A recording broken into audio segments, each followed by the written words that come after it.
আসসালামু আলাইকুম রহমতুল্লাহি ওয়াবারাকাতুহ। চতুর্থ যে ভুলটি আমরা করে থাকি, তাওয়াফের সময় উচ্চস্বরে আমরা দোয়া পড়ে থাকি।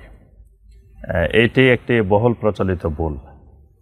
কেউ কেউ বিভিন্নভাবে এই ভুলটি করে থাকি। কেউ একজনকে নেতা বানিয়ে তিনি জোরে জোরে বলতে থাকেন, বাকিরা সেগুলো জোরে জোরে বলতে থাকেন। আল্লাহ রাব্বুল আলামিন স্পষ্ট করে কোরআনে কারিমে সূরা আল আরাফের ৫৫ নম্বর আয়াতে বলছেন, উদউ রাব্বাকুম তাদাররুআন ওয়া খুফিয়া ইন্নাহু লা ইউহিব্বুল মুতাদিন। তোমরা তোমাদের রবকে ডাকো তাদাররুআন, একেবারে অনুনয় বিনয়ের মাধ্যমে, ওয়া খুফিয়া এবং গোপনে গোপনে, চিৎকার করে নয়, আওয়াজ করে নয়। কারণ সেখানে আমি একা তাওয়াফ করছি না, আমার সাথে আরো হাজার হাজার ভাই বোন তাওয়াফ করছেন। আমি যদি চিৎকার করে জোরে জোরে জিকির আজকার করে আমি তাওয়াফ করতে থাকি, তা আমার পার্শ্ববর্তী ভাই বোনদের এই ব্যাপারে সমস্যা হবে, তাদের মনোযোগ নষ্ট হবে, মনোযোগে বিঘ্নতা ঘটবে। তা আমি একজন তাওয়াফ করতে গিয়ে বা 10 জন 20 জন তাওয়াফ করতে গিয়ে শত শত ভাই বোনের তাওয়াফের খুশু, তাওয়াফের একাগ্রতা নষ্ট করে দিচ্ছি, তাদের জিকির আজকারে বিঘ্নতা ঘটাচ্ছি। কিন্তু আমি খেয়াল করতেছি না যে এটি আমি ভালো কাজ করতেছি না, এটি সুন্নতের খেলাফ। কারণ আল্লাহ রসুল সাল্লাল্লাহু আলাইহি সাল্লাম, সাহাবাই কেরাম রাদওয়ানুল্লাহি তাআলা আলাইহিম আজমাইন, তারা এখানে জোরে জোরে চিৎকার করে করে তারা জিকির আজকার করেন নাই।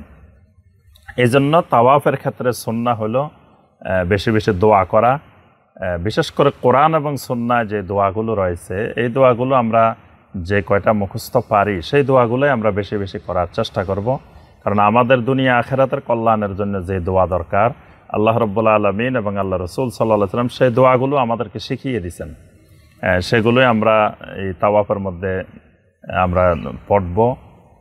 এর বাইরে আমরা কোরআনে কারিম তেলাওয়াত করতে পারি, যেগুলো মুখস্থ রয়েছে, অথবা দেখে দেখেও করা যায়।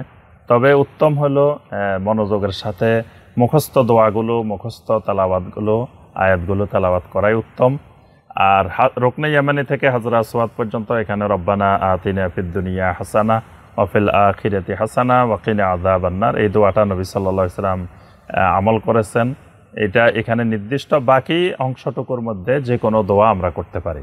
তবে এক্ষেত্রে আমাদেরকে খেয়াল রাখতে হবে, এই দোয়াগুলো মনে মনে আমরা আস্তে আস্তে পড়ার চেষ্টা করব। এগুলো জামাতবদ্ধ না, এগুলো এখানে নির্দিষ্ট কোনো দোয়া নেই যে আমি জানি না, আমার মুআল্লিম জানে, উনি আমাকে শিখিয়ে দিতে হবে।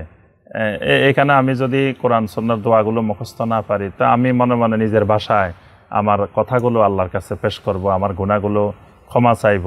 কিন্তু জোরে জোরে উচ্চস্বরে তাওয়াফের মধ্যে আমাদেরকে দোয়া পড়া, এটি আমাদের একটা ভুল, এটি সুন্নাহর খেলাফ।